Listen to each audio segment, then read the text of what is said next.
નમસ્કાર મિત્રો, digital farming અંદર ફરી એકવાર આપ સર્વેનું હાર્દિક સ્વાગત છે. ઘણા બધા ખેડૂત મિત્રોના પ્રશ્ન હતા, મેસેજ હતા કે મગફળીના પાકની અંદર માઇક્રોરાઇઝા વાપરવું જોઈએ કે ના વાપરવું જોઈએ.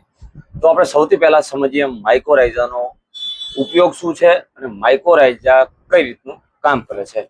હવે માઇક્રોરાઇઝાની આપણે વાત કરીએ તો બે પ્રકારના માઇક્રોરાઇઝા હાજરની અંદર અવેલેબલમાં છે. એક છે એફએમસી નું ન્યુટ્રોમેક્સ, કે જે ગ્રેન્યુઅલ ફોર્મ્યુલેશનની અંદર છે, ગ્રેન્યુઅલમાં છે.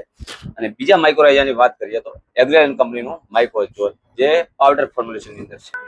હવે આ બંનેનું કામ તો એક જ છે, પણ આનો ઉપયોગ અલગ અલગ રીતે થાય છે. આનો ઉપયોગ તમે પાયાની અંદર કરી શકો છો, અને કદાચ જો તમે પાયાની અંદર માઇક્રોરાઇઝા નથી આપ્યું તો તમે આનો ઉપયોગ પહેલા પાણીએ કરી શકો છો.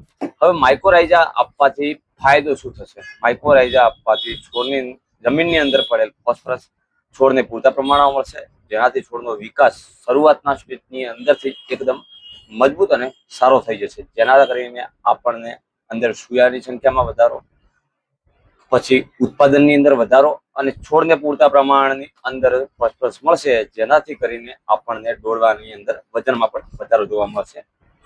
તો આવી રીતે તમે પણ તમારા ખેતરની અંદર માઇક્રોરાઇઝાનો ઉપયોગ કરી જમીનનું પડેલા ખાતરનો 100% ઉપયોગ થાય અને છોડને પૂરતા પ્રમાણની અંદર ખાતર મળી રહે, એના માટે એકવાર તમે આનો અવશ્ય ઉપયોગ કરજો. સાથે સાથે માઇક્રોરાઇઝા જમીનની અંદર ભેજનું મેનેજમેન્ટ કરતું હોય છે અને જમીનની અંદર પીએચ પણ સુધારતું હોય છે.